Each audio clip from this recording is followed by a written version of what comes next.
필리피 성나이 때 일단 제목에서부터 의인법 쓰여 있구나 라고 또 확인 하나 해놓고요. 풀독이 올라 고생했었던 글쓴이의 경험을 이야기를 하면서 주제에 관련되니까 빨간색 밑줄 인간중심적 사고에 대한 반성과 깨달음을 담은 수필입니다. 수필이라는 것 자체는 어디에 해당을 해요? 교술갈래에 해당이 되죠. 작고 쓸모없다고 생각하는 작품에 대한 자신의 인식을 성찰하면서 인간중심적 가치관을 비판하고 모든 생명을 존중하며 자연을 거스르지 않는 삶이 중요하다라고 이야기하고 있다. 이러한 인식과 태도는 독자가 인간과 세계에 대한 이해를 넓히고 새롭게 인식할 수 있게 해줍니다. 요게 어디가 있냐? 요게 교술갈래에 해당되는 얘기지. 교술갈래에 해당되는 얘기다. 또한 독자는 이 작품을 통해 자신의 삶과 사회에 대해 성찰하면서 바람직한 자세를 생각해 볼 수가 있다. 인간과 자연의 관계에 대해서 생각해 보자. 이문구 아저씨 패스. 밑에 나와 있는 글의 종류 현대수필이고요. 아까 다시 한번 말씀을 드리면 교술갈래에 해당합니다. 사색적 깊이 생각합니다. 교훈을 주고 있습니다. 인간중심적 사고에 대한 비판과 반성이라는 교훈을 주고요. 풀독이 오른 경험. 수필은 체험을 바탕으로 하는 거지. 밑에 구성은 됐고 특징, 글쓴이의 경험, 인식의 변화, 자연의 본성과 관련된 말을 인용하여 내용을 효과적으로 전달해 봅니다. 밑에 작품을 읽기 전에 자유롭게 질문해보고 답을 해봅시다. 풀잎이 성났다라는 건 뭘까? 너 자풀이라고 나 무시해? 나 죽어도 곱게 죽지 않을 거야. 너에게 풀독을 옮겨주겠다. 이런 거예요. 식물을 만지다가 상처 입은 경험이 있고요. 자연에 얽힌 인상적인 경험 됐어. 다음 페이지. 성난 풀잎. 문구 아저씨. 학습 포인트, 글쓴이의 인식 변화, 제목의 의미와 글을 쓴 의도, 주제 생각하고 있으라는 거죠. 첫 번째 단락에 처음부터 인용과 예시가 들어가 있대요. 됐고 밑에 자연스럽다에 내포된 의미, 요거는 중요합니다. 별표 반개 정도. 자연스럽다. 그냥 물 흐르듯 흘러갑니다. 우리는 요 정도로 생각해 놓고 있는데 인간의 의지나 노력과 무관하다. 인위적인 조작이 개입되지 않는다. 이게 더 중요하죠. 자연과 인간을 비롯한 모든 존재가 근원적으로 동등하다라는 것들. 폭풍우가 몰아쳐서 배를 띄워 고기 잡으러 나간 아버지 아버지 죽고 혼자 남은 딸내미 걱정스러워하지 않는 것, 그게 어떻게 보면 자연스러운 거지. 이 예로부터 하늘과 땅은 어질지가 않다라는 말이 있다. 하늘과 땅은 어질지 않다. 천지불인이라는 말이 있습니다. 뭐예요? 천지는 만물을 생성함에 있어서 억지로 인심을 쓰지 아니하고 자연 그대로 맡깁니다. 누구 편을 들어주는 거 아닙니다. 자연은 인간 편이 아니야. 그러면 산에 사는 토끼 편인가요? 또 그것도 아니야. 온갖 생물을 낳고 기르면서도 그 생물 한가운데 어느 것을 편들거나 어느 것을 떼치거나 꺼져 하지 않고 자연 그대로 맡긴다라는 뜻입니다. 뭐가? 하늘과 땅은 어질지가 않다라는 말의 의미를 이렇게 해석해 주고 있는 거네요. 항상 동등하게 대해줍니다. 인위적이지 않습니다. 다른 말로 이야기하면 그 안에 존재하는 모든 존재들에게 공평하다. 서양의 한 자연주의 작가 역시 자연은 인간의 운명에 대해 관심을 두지 않는다라고 되어 있습니다. 예를 들어 이를테면 그럼 이제 또 체크해야 되겠네요. 인용, 예시. 윗글의 내용 전개 방식. 뭐 그런 문제가 있을 리는 별로 없지만 가 단락과 같은 내용 전개 방식 찾으세요 하면 인용 예시 찾으면 되죠. 큰 잉어가 어린 붕어를 먹고 큰 붕어가 어린 피라미 먹고 큰 피라미 어린 피라미 먹고 큰 송사리 어린 생이를 먹고 살더라도 말리지 않으며 잉어, 붕어, 피라미, 송사리 하면서 크기가 점점 작아지죠. 점강법. 문장 구조가 반복이 되고 있죠. 됐고, 반복. 잉어, 붕어, 붕어, 피라미, 피라미, 송사리, 송사리, 생이라고 하면서 꼬리에 꼬리를 물고 있지. 연쇄법. 넓고 넓은 바닷가의 오막살이 집에서 늙은 아비가 고기잡이를 하며 철 모르는 딸과 함께 살다가 배가 뒤집혀 돌아오지 않는다라고 해도 나는 모르세, 모르오라고 한다라는 것이다. 왜? 누구든 공평하게 대해줘야 되는 거니까. 그러고 보면 자연스럽다라는 말처럼 매몰스럽고 정남이가 떨어지는 말도 드물 것이다. 왜요? 인간의 노력이나 의지와 무관하기 때문에, 그러므로 인해 인간에게 고통과 슬픔을 줄 수도 있기 때문에. 그러나 그것은 어디까지나 인간의 이기주의적 생각에 지니지 않는다. 어머, 자연스럽다라는 말은 매몰스럽고 정남이가 떨어지는 말이 드문 거야. 근데 그거는 인간의 이기주의적 생각인 거지. 자연은 인간의 힘을 더하지 않은 채 우주 사이에서 저절로 된 그대로 그냥 있는 것이 제 본성이기 때문입니다. 자연이라는 건 그런 겁니다. 옆에 보면 윗글의 내용 전개 방식, 인용, 예시. 저는 대꾸, 반복, 연쇄, 점당 이렇게 몇 개 더 써드렸었고, 밑으로 내려갑시다.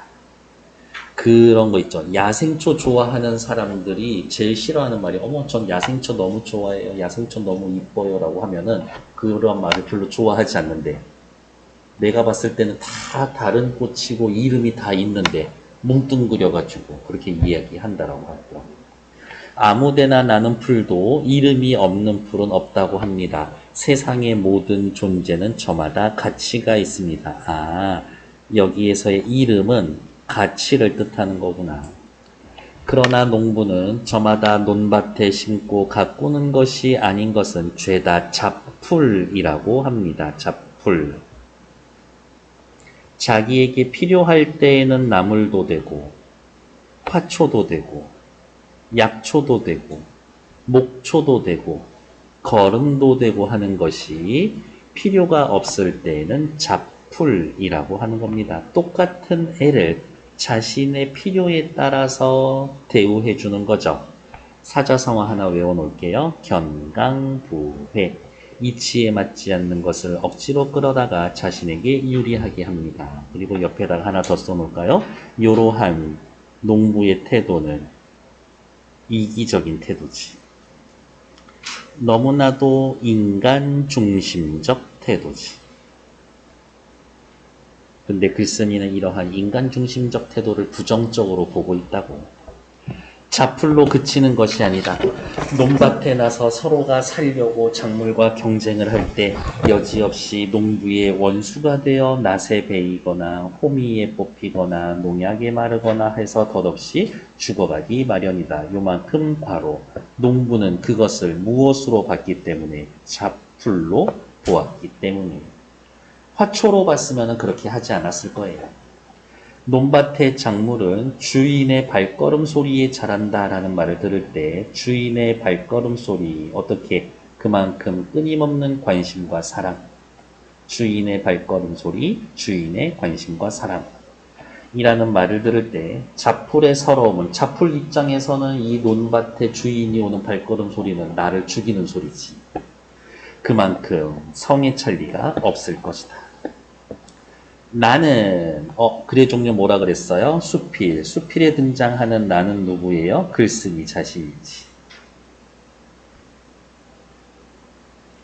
장마 전에 시골집에 가서 고추밭과 집터 서리에 뒤덮인 잡풀을 이틀에 걸쳐서 뽑고 베고 했었다.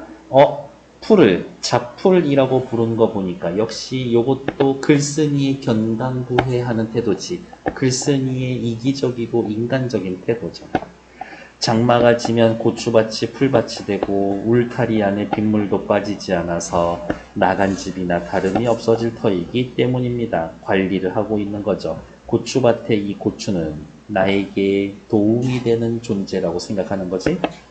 풀을 뽑고 베는 동안 팔과 다리에 풀독이 올랐다. 풀독이 오른 경험을 이야기하고 있죠. 뽑히고 베일 때 성이 난 풀잎과 팔과 다리가 긁히더니 이윽고 벌겋게 부르트며 옷이나 봄이 오른 것처럼 가렵고 따갑고 쓰라려서 안절부절하지 못하게 된 것이다. 바로 이 풀독은 뭐예요? 풀이 성난 거지. 성난 풀잎이라고 하는 제목의 의미가 나와 있는 거죠. 풀잎이 성났습니다. 왜 나를 뽑아 제끼는 건데? 내 입장에서는 옆에 있는 고추나 나나 뭐 별 다른 거 없는 것 같은데? 너네는 왜 나 싫어해? 풀 입장에선 이유 없이 싫어하는 거지, 자기를. 다음 페이지. 약국에서는 접촉성 피부염이라면서 먹는 약과 바르는 약을 주었지만 열흘이 지나고 보름이 지나도 가라지 않았다. 엄청 고생했네. 야, 주사 한 방이면 직방 나을 텐데 미련 떤다라고 흉을 보았다. 그러나 장마가 끝나도록 병원을 찾지 않았습니다. 다른 색깔로 체크할게요. 먹는 약과 바르는 약, 병원에 주사 한 방. 전부 다 뭐예요? 인위적인 치료이지. 자연스럽다 하고는 반대되는 거죠. 왜 그랬을까? 한갓 잡풀일망정 뽑히고 베일 때 왜 느낌이 없을 수 있겠는가? 물음표 동그라미 서리법. 느낌이 있다면 왜 가만히 있을 수 있겠는가? 서리법. 잡풀일망정 자기를 뽑고 벨 때 기분 나쁘다 이거지. 나 죽는다 이거겠죠. 인간의 자연스럽다라는 것은 본디 인간의 뜻과 무관한 것이 아니었었던가? 물음표 동그라미. 풀독은 근 달포나되어서 한 달 조금 넓게 자연스럽게 가라앉았습니다. 그러면 자연스럽게 자연스럽게 가라앉았습니다. 인위적인 처방 없이. 그러니까 어떻게 요렇게 서로 대조되는 겁니다. 체크해보면 되겠죠. 옆에 볼게요. 글쓴이가 풀독이 올랐는데도 병원을 끝내 찾지 않은 까닭은 뭡니까? 풀독의 상처를 약이나 주사와 같은 인위적인 방법이 아니라 자연의 순리대로 치유하는 것이 옳다고 생각해서 병원을 찾아가지 않은 겁니다. 자신의 건강이나 뭐 이런 것에 되게 자신 있나 봐요. 저는 언제부턴가 조금이라도 아프면 바로 병원 가야 되는데 불안해요. 큰 병 아닙니까? 글쓴이의 인식이 변화합니다. 근데 사실은 이 말이 또 들어가야지. 무엇? 경험을 통한 글쓴이의 인식 변화. 풀독이 오르기 전에는 잡풀은 필요가 없다. 뽑고 베어내어야 한다. 풀독이 오른 것, 잡풀도 인간과 동등하다. 대상에게 반발할 수 있다. 이기주의적이고 인간중심적 사상이 이타적이고 생명 존중입니다. 요거를 이제 요즘 또 수능 교재에서는 뭐 생태학적 관점 이러한 말을 쓰더라고요. 자주 쓰고 있어요. 생태학적 관점으로 생각이 넘어갔습니다. 제목의 의미, 풀이 성났습니다. 너네 그렇게 살면 안 돼. 그렇게 살면 어떻게? 인간중심적 사고로 살면 안 돼. 그것을 경고하고 질책하고 있습니다. 인간중심적 사고를 비판하고 반성하고 있어요. 뭐 별로 어려운 얘기는 아니죠. 밑에 나와 있는 문제 시작! 조금만 드릴게요. 네, 다 되신 것 같아요. 이 작품에 대한 설명으로 적절하지 않은 것. 인용 있고요. 예시 있죠. 서리적 표현, 마지막 단락에 있고요. 내적 갈등은 딱히 없죠. 실제 경험 맞고요. 일상적인 소재 괜찮지. 답은 3번. 오른쪽으로 올라가서 이 작품의 내용과 일치하지 않는 것. 자연은 인간의 길 흉화복에 관심이 없다. 그렇죠. 왜? 세상에 자연 속에 존재하는 모든 존재를 동등하게 취급하기 때문에. 농부는 논밭에 있는 모든 것을 자풀로 여기는 건 아니죠. 모든 것이 아니라 자신에게 필요 없는 것을 자풀로 여기는 거지. 풀독이 오르기 전에 나는 이기적인 사고를 하고 있었고, 자풀의 입장에서 배일 때 성이 나는 것은 당연하다고 생각합니다. 왜? 자연 속에 있는 나라는 존재와 자풀, 얘네들은 크게 봤었을 땐 동등한 존재들이니까. 자연스럽다라는 것은 인간의 인위적인 개입이 포함되어 있지 않다라는 거다. 그렇죠. 3번. 이 작품을 쓴 의도는 너무 인간 중심적으로 생각하지 말아요. 이거니까 정답은 1번. 기억의 의미요. 기억 어디 있어요? 병원을 가지 않았습니다. 왜 그랬을까? 자연적으로 처리하고 싶어서. 자연의 본성을 이해했으니까. 자연 만물은 동등하다고 생각했으니까. 풀도 나름대로 주체적인 성격을 지니고 있습니다.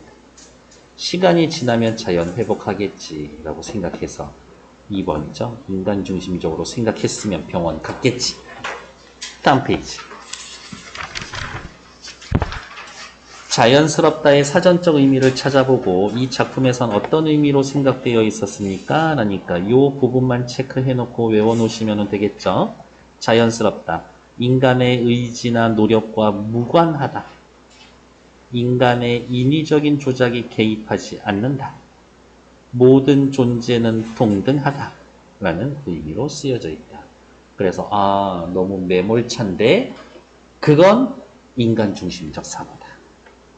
밑에 제목에 나와 있는 성남풀잎이 의미하는 것은 무엇입니까? 성남풀잎. 풀잎이 성났어요. 인간 중심적 사고로 자연의 순리를 거스른 삶의 태도를 경고하고 질책하는 존재. 너네 너무 그렇게 니들 중심으로 생각하고 그러면 안 돼. 이거지. 문학의 인식적, 윤리적 기능에 대해서 생각해 봅시다. 인식적 기능이라는 건, 이 글을 읽는 사람으로 하여금 깨달음을 줍니다. 윤리적 기능이라는 것은 사람이 살아가면서 옳고 그름을 판단하고 구분할 수 있게 해줍니다. 무엇이 더 바람직한 것인가에 대한 삶의 가르침을 줍니다. 그게 윤리적 기능이지. 그냥 더 쓸까? 바람직한 삶의 태도를 가르쳐주는 게 윤리적 기능이라고. 자풀을 바라보는 농부와 나의 관점. 농부 입장에선 심고 가꾸는 게 아니면 전부 다 자풀이야. 오직 인간에게 이로운지 해로운지만을 중심으로 생각합니다. 이기주의, 인간중심적 사상. 나는 왜 자풀일망정 뽑히고 베일 때 느낌이 없겠는가 라고 생각하고 있죠. 서리법 쓰여 있다는 거 기억하시고, 인간중심적 사고에서 벗어나 대상의 입장을 헤아려 어떤 상황이나 사태를 파악해 봅시다. 입장 바꿔 생각해 보자. 이타주의. 생명 존중 사상, 생태주의적 관점이라는 말 제가 아까 하나 더 써드렸었죠? 다음, 평소에 타인을 대하는 자신의 태도를 보면 늙은 후의 느낌. 다른 사람의 생명이나 입장을 고려해서 이해하려는 태도를 지녀야겠구나. 뭐 이렇게 생각해 주면 되지. 다음 작품에서 시적 화자가 두 아이에게서 배운 점이 무엇인지 살펴보고 문학작품을 통해 인간과 세계를 이해한다는 건 뭘까? 문학작품을 통해 문학작품을 통해 인간과 세계에 대해서 이해한다는 건 일단 어디 있을까? 여기 체크하죠. 간접적인 경험을 제공하여 인간과 세계를 바라보는 시선을 확장시켜 줍니다. 인간과 세상을 바라보는 시선을 확장시켜주고 교훈과 깨달음을 얻을 수가 있습니다. 그게 문학작품의 의 정도 되는 거겠지. 요즘 뭐 읽고 있는 책들 있어요? 그렇습니다. 자, 위에 살펴볼게요. 일단 먼저 봅시다. 오봉옥의 등불이라는 거고요. 등불이라는 것 자체가 상징적인 의미가 있습니다. 자유시, 서정시, 성찰, 자신의 삶을 반성하고요. 생명을 존중하는 두 아이를 본 경험. 어머, 그러면 생명을 존중하는 두 아이는 앞에 나와 있는 성난 풀잎에서 누구? 깨달음을 얻은 이후의 작가하고 똑같은 거네. 성난 풀잎에서. 생명 존중하는 겁니다. 생명을 존중하는 두 아이를 본 경험을 병렬적으로 제시해서 나란히 제시해서 한 아이에 대해서 또 한 아이에 대해서 높임 표현 뭐뭐 했습니다를 사용해서 존경의 태도를 드러내고 있고 뭐뭐 했습니다. 이러한 높임의 어미를 사용함으로써 독자에게 친근감을 줍니다. 이렇게 또 하나 더 쓸 수가 있습니다. 시에서 이렇게 경어체 쓰면 독자와 친근감을 느껴요. 이러한 말들 써주시면 됩니다. 위로 또 올라가서 이제 살펴볼게요. 이렇게 환한 등불을 본 적이 있나요? 청자에게 말을 걸고 있지. 개미 두어 마리가 죽은 나방을 움켜쥐고 영차 손전등만한 언덕을 기어오를 때 공놀이 하던 한 아이가 잠시 길을 비켜줍니다. 누구를 위해서? 개미 두 마리를 위해서. 순간 개미의 앞길이 환해집니다. 그래서 제목이 등불이구만. 개미에 대한 배려가 등불이라는 거지. 아, 등불. 다른 존재를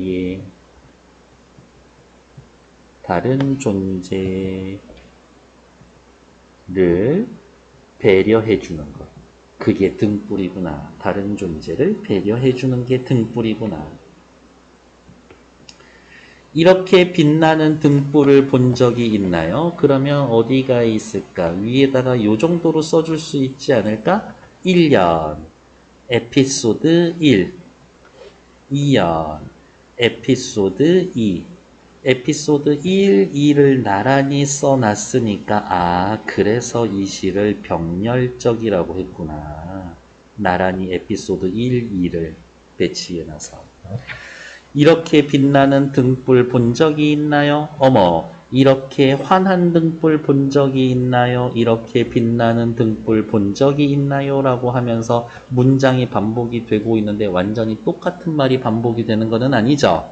시의 행을 변주하여 반복하고 있습니다.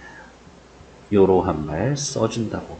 내신 문제에 잘 나오는 말이죠. 7살짜리 계집아이가 허리 꺾인 꽃을 보고는 냉큼 돌아서 집으로 달려들어가 밴드 하나를 치켜들고 와서 허리를 감습니다. 아프지? 순간 눈부신 꽃밭이 펼쳐집니다. 꽃밭이 펼쳐집니다. 이게 등불이지. 뭐예요? 다른 존재를 배려하고 다른 존재에 대한 연민을 느끼는 태도가 등불.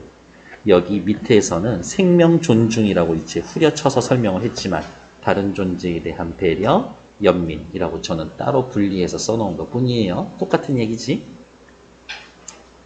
오늘 나는 두 아이에게서 배웁니다. 우리는 모두 누군가에게 등불이 될 수 있다는 것을. 등불. 우리 모두 생명을 존중하는 태도를 가질 수 있는 겁니다. 라고 이야기를 해주죠. 20, 21페이지 옆에 두 개 있는 거 얘네는 1분만 드릴게요. 시작! 1분도 많아.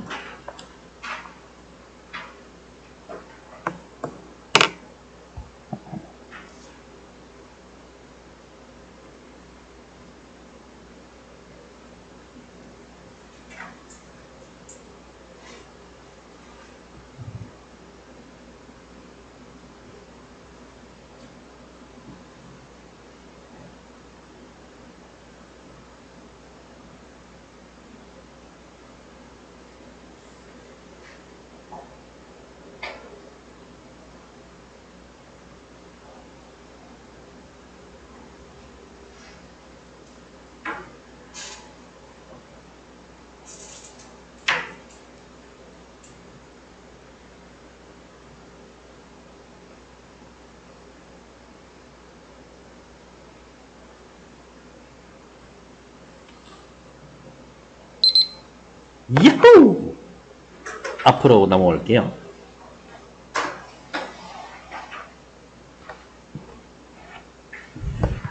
제목의 성난 풀립에 대한 설명으로 적절한 것은 2번. 풀립의 자연스러운 본성을 나타내는 겁니다. 그리고 뭐라고요? 이 성난 풀립이라는 거는 어떠한 것이다? 밑에 나와 있는 거 여기 있죠? 인간 중심적 사고로 자연의 순리를 거스르는 삶의 태도를 경고하고 질책하는 존재. 라고 해서 그냥 뭐 또 화살표 표시를 이렇게 체크해 놔도 괜찮지. 밑에 A, B에 나타난 관심으로 적절하지 않은 것, 틀린 것 찾기죠. 농부는 자연의 본성을 이해하지 인간 중심적으로 사고한다. 에이, 얘네는 완전 둘이 바뀌어 있는 거네. 이렇게 체크해 놓으시면 되겠고. 옆 페이지 3번 보러 갑시다. 지난 시간에 배운 이문구의 성난풀립과 이번 시간에 배운 오봉옥의 등불에서의 공통적으로 이야기하는 건 자연의 존재를 사랑해 줍시다. 다른 존재를 이해하고 배려합시다. 우리 모두 동등한 존재라는 걸 가지면서 이기적으로 살지 말아요. 타인을 위해 살아봅시다. 뭐 그 정도 얘기해 주고 있죠. 됐고 그 다음 페이지 묶어서 23쪽 여기 소단원 정리 그냥 같이 갈게요. 문학의 본질, 음악은 악기로, 미술은 선색체로, 문학은 언어로 생각을 표현하는 겁니다. 가치 있는 내용을 문학은 뭐로? 언어로 형상화해서 표현합니다. 가치 있는 내용이라는 말 꼭 기억하세요. 모든 내용을 글로 썼다고 그게 전부 다 문학이 되는 건 아니라 문학은요 인식적 기능이 있고 정서적 미적 기능이 있고 문학을 통해 깨닫게 합니다. 깨닫게 해줘요. 무엇을 어떻게 더 사는 게 왜 사는지 어떤 의미가 있는지 더 나은 삶이라는 것은 무엇인지 윤리적 기능 인식적 기능 이해를 도와줍니다. 알려줍니다. 정서적 미적 기능 근데 아까 말씀을 드렸죠. 미적 기능, 특히 시에서의 미적 기능은 뭐 떠올리시라고? 운율하고 심상 떠올리시라고. 네? 밑으로 내려가서 배를 매며 자유시 서정시고요. 서정적, 사색적, 비유적이고 제재는 배를 매는 일에 대해서 이야기를 해주죠. 주제는 언제나 중요하니까 별표. 사랑이 시작되는 과정과 사랑의 본질. 유추 썼습니다.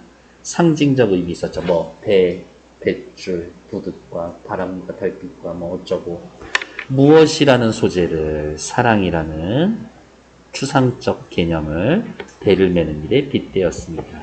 상징적인 의미 사랑의 인연을 받아들이는 것 어디에서 사랑이 시작됐었어요?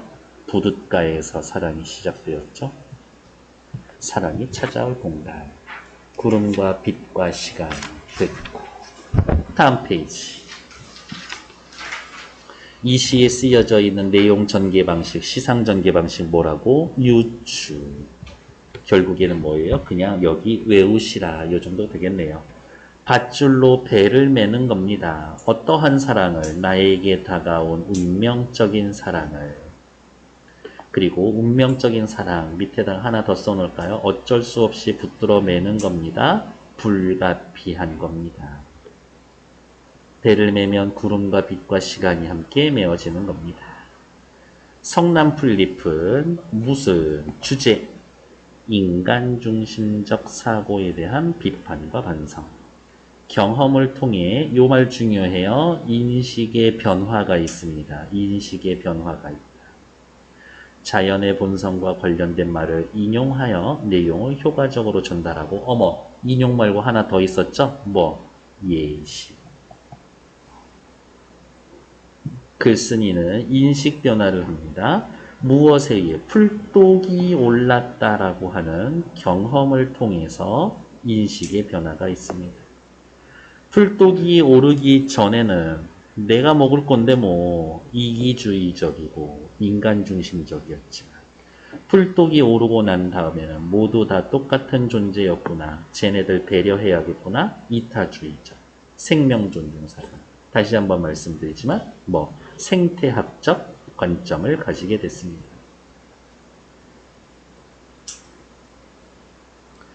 자연스럽다의 의미 자꾸 나오는 거 보니까 이제는 별표하고 외우실 때 됐지.